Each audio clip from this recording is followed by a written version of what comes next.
उन दिनों मैं बीए फाइनल ईयर में थी। मम्मी पापा को छोड़कर वेदांत अंकल के साथ ही रहने लगी थी। महीने 2 महीने में वो इधर का एक चक्कर लगाती और मुझसे मिलकर चली जाती। जहाँ तक मैं जानती थी, मम्मी पापा में अलगाव का कारण सेक्स ही था। पापा से रवीना उम्र में बहुत ही छोटी थी। वो शादी कर किसी दूसरे शहर में चली गई थी। पापा को इस मामले में करारी हाल मात मिली थी। इस दौरान मुझे जो भी युवक अच्छा लगा था, मैंने उसे छोड़ा नहीं था। अब तक मैं सैकड़ों पुरुषों से यौन संबंध बना चुकी थी, लेकिन उस युवक और देवगन को मैं आज तक भुला नहीं पाई।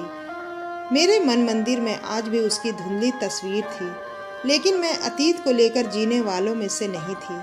मुझे तो हर शाम एक नया स्वाद चखना चाहिए था। इस नए स्वाद का चस्का ही शायद मुझे पुरुष दर पुरुष भटकाता रहा। ना मालूम मुझ में ऐसी क्या खूबी थी कि जिस भी पुरुष पर वह नज़रें टिका देती, वह मुझे पाने के लिए मचल उठता था। यौन क्रीड़ा से भी अधिक आनंद छूने, छाने या सहलाने से मुझे मिलता था। इसकी वजह मेरे पूर्व आशिकों का इस कला में निपुण होना था। स्पर्श, फिर चुम्बन, उसके बाद यौनानंद मेरे जीवन का एकमात्र मकसद बन गया था। अब तक मेरे जीवन में कुछ ऐसे पुरुष भी आ चुके थे जो बड़े उद्योगपति या देश के बड़े नेता थे, लेकिन मैंने उनके नाम को भुनाया नहीं था, क्योंकि मैंने कभी इस दृष्टि से किसी पुरुष से संबंध नहीं बनाए थे। इसे कोई मेरी ज़िंदगी की भूल समझे या उसूल। मेरी उम्र भी तो पैसों को महत्व देने वाली नहीं थी। खाने पीने या घूमने फिरने में जो पुरुष मेरे साथ होता, वो खर्च करता ही था। मैं उसको निचोड़ना अच्छी बात नहीं समझती थी। समय यूं ही धीरे धीरे बीतता रहा। मैं उन दिनों एमए फाइनल ईयर में थी। माँ ने मुझसे मिलना अब बंद कर दिया। बस पापा ही सहारा थे। यह सहारा भी एक दिन मेरे सिर से उठ गया। कोई हफ्ते भर बाद पापा घर आए तो उनके साथ एक 26 वर्षीय स्त्री थी। वह स्वभाव से बहुत ही चंचल और तेज तर्रार थी। पापा पर उसने न जाने कौन सा जादू कर दिया। वो मुझसे बार बार कह रहे थे कि काजोल, तुम मम्मी के पास लौट जाओ या कोई नौकरी कर लो और कहीं कमरा किराए पर लेकर रहो। मैं कोई नासमझ बच्ची थोड़ी न थी, यह अच्छी तरह से समझ सकती थी वह मुझे स्वयं से अलग क्यों रहने की सलाह दे रहे हैं। मैंने पापा से कहा, पापा आप मुझे पढ़ाई का खर्चा तो दे सकते हैं ना।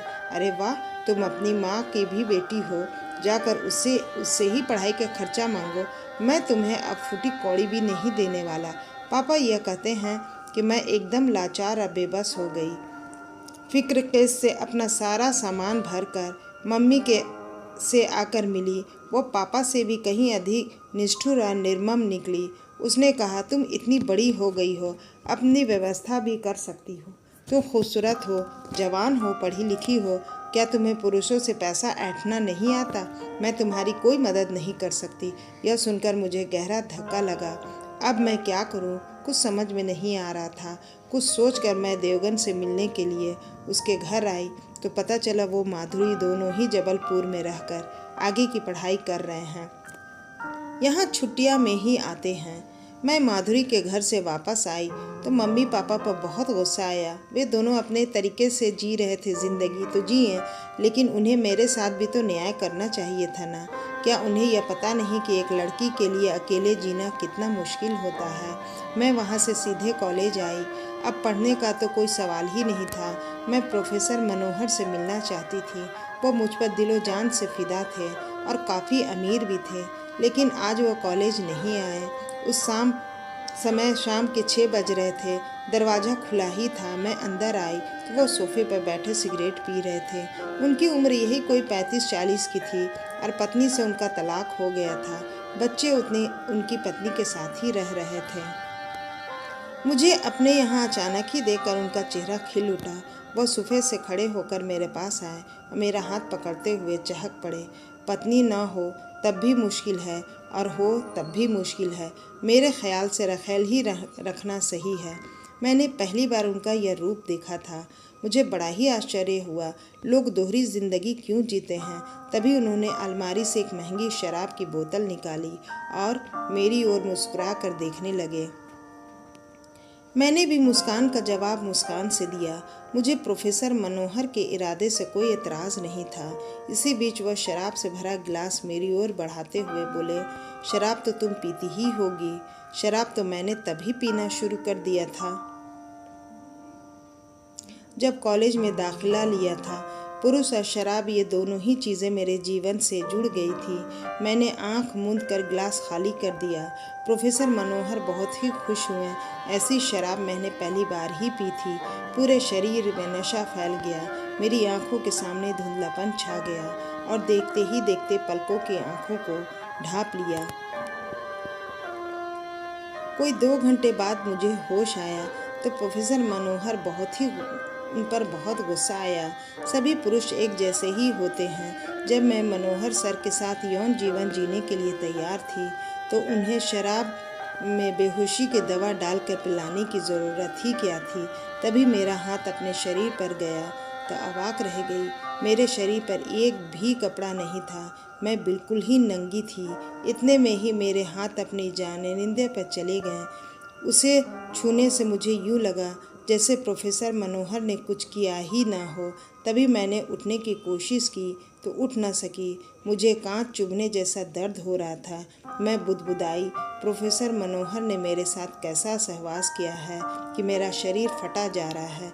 मैं कराहती हुई किसी तरह से उठी और कपड़े पहनकर पुनः बिस्तर पर लेट गई। इसी बीच मनोहर सर अंदर दाखिल हुए। वो मुस्कुरा रहे थे। मैंने घृणा से उन्हें देखा। तुम मर्द हो या हिजड़े, मैं तो पूरे होशो हवास में तुम्हारी बाहों में आने के लिए तैयार थी। फिर तुमने मुझे बेहोशी की दवा धोखे से क्यों पिलाई? क्योंकि मैं उत्तेजित नहीं हो पाता हूँ और मुझे ये बर्दाश्त नहीं कि कोई स्त्री मुझे नामर्द कहकर मेरा मजाक उड़ाए। मैंने तुम्हें बेहोश कर अप्राकृतिक तरीके से तुम्हारे साथ सहवास किया। वह बड़ी ही बेशर्मी से यह कहकर मुस्कुरा पड़े। मैं खा जाने वाली निगाहों से उन्हें देखती हुई उठ खड़ी हुई। मैं तुम्हें छोड़ूंगी नहीं। तुम एक कसाई से कम नहीं हो। मैं तुम्हारी खून पी जाऊंगी। तभी वह तेजी से आगे बढ़े, मुझे धक्का देकर बिस्तर पर गिरा दिया। मैं तुम्हें इस काबिल छोड़ूंगा तब न मेरा खून पियोगी। मैं तुम्हारा जीवन बर्बाद कर दूंगा। मुझे हिजड़ा एक स्त्री ने ही बनाया है तो तुम उसका बदला मुझसे क्यों ले रहे हो? मैं डर के मारे काँप उठी क्योंकि तुम भी तो एक स्त्री हो। मुझे हर स्त्री में वही नज़र आती है। मैं तुम्हें बेहोश करके मार डालूंगा। तुमसे पहले मैं कॉलेज में 2 लड़कियों को ऐसे ही मार चुका हूँ। यह कहकर मनोहर सर पागलों की तरह अपना सिर खुजाने लगे और अचानक ही मुझे गुदगुदाने लगे। मैं हंसते हंसते बेहोश हो गई। मैं एक ऐसी यौन रोगी के चक्कर में आ गई थी जो दिमागी रूप से बिल्कुल पागल था। जब पागलपन का दौरा उसे पड़ता वो कुछ भी नहीं देखता। मैं हैरान थी, यह कैसा आदमी है जो रात में शैतान बन जाता है और दिन में कॉलेज में जाकर बच्चों को पढ़ाता है। उस समय तो वह एक संवेदनशील इंसान लगता है। इस तरह 2 हफ्ते बीत गए। मैं उसके पागलपन से काफ़ी परेशान रहने लगी थी। उस हैवान ने मेरे यौनांगों को दांत से काट काट कर घायल कर दिया था। मेरे होठों से तो हमेशा ही खून रिसता रहता था। उसकी हरकतें किसी जानवर से भी बदतर थी। एक रात प्रोफेसर मनोहर देर से घर वापस आए तो मैं झट से बिस्तर से उठ बैठी। वह मुझे कमरे में बंद करके कॉलेज जाते थे। कुंडली खोलने की आवाज़ जैसे ही मुझे सुनाई देती, मैं बाथरूम में चली आई और कुंडी खोलकर चुपचाप बैठ गई। अंदर घुसते ही वह सबसे पहले मेरे बिस्तर के पास आए। जब मैं वहाँ नज़र न आई तो वह पलंग के नीचे झुककर देखने लगे। मैं बाथरूम के रोशनदान से उचक कर सब देखती रहती। फिर वह गुस्से से गुर्राए, कहाँ चली गई? मेरे सामने आ जाओ वरना बिस्तर को आग लगा दूंगा। यह कहकर वह दूसरे, तीसरे, चौथे फिर 5वें कमरे में एक एक कर गए। जब मैं कहीं नज़र न आई तो वो थक हार कर शराब पीने लगे। तभी उनके दिमाग में न जाने क्या सूझा। वो बड़बड़ाए, लगता है बेवकूफ़ बाथरूम में छिपी है। यह कहते कहते बाथरूम के दरवाजे को आकर पीटने लगे। बाहर निकल जाओ नहीं तो दरवाज़ा तोड़ दूंगा। बाथरूम का दरवाज़ा काफ़ी मजबूत था। मुझे पता था जल्दी टूटेगा नहीं। मैं चुपचाप बैठी रही। अब उन्होंने पैर से धक्का मारना शुरू कर दिया, लेकिन दरवाज़ा हिला तक नहीं। वो अब काफ़ी बौखलाए हुए थे। मैंने सोचा अगर आज उनके हाथ आ गई तो वो मुझे ज़िंदा ही चबा जाएंगे। फिर वो सोफे पर आकर बैठ गए और शराब पीने लगे। मैंने बाथरूम में नज़र दौड़ाई तो मुझे एक कपड़ा साफ करने वाला लकड़ी का चौड़ा डंडा दिखाई दिया। मैंने हाथ में उसे ले लिया। वो अब काफ़ी नशे में थे। मैंने धीरे से दरवाज़ा खोला और दबे पाँव उनकी पीठ की ओर बढ़ गई। वो मुझे देख नहीं रहे थे। मेरी जान पर बन आई थी। मैं कुछ भी करने के लिए तैयार थी। उनके नज़दीक पहुंचते ही मैंने एक ज़ोरदार वार उनकी पीठ पर कर दिया। तभी दर्द के मारे चीख पड़े और पीछे मुड़कर भेड़िए की तरह मेरी तरफ लपके, लेकिन मैं हाथ नहीं आई और तेज कदमों से दरवाजे की ओर भागती चली गई। वह नशे में भी थे और घायल भी हो चुके थे। दौड़ने में मेरा मुकाबला नहीं कर सके। मैंने दरवाजे के बाहर आते ही बड़ी तेज़ी से फाटक बंद किए और कुंडी लगा दी। वह दरवाजे पीटते और चीखते रहे, लेकिन मैंने पीछे मुड़कर नहीं देखा। जान बची तो लाखों पाए। उसी समय यही कोई रात के 3 बज रहे थे। सुबह जल्दी काम पर जाने वाले बिस्तर से उठ गए थे। पास के मकानों से बोलने की आवाज़ें सुनाई दे रही थी। मैंने तेज़ तेज़ कदमों से चलकर सड़क पर आ गई। मेरी मन स्थिति बहुत ही ख़राब थी। मेरी सोचने की शक्ति भी अब ख़त्म हो चुकी थी। मैं पहले वाली काजोल थी ही नहीं।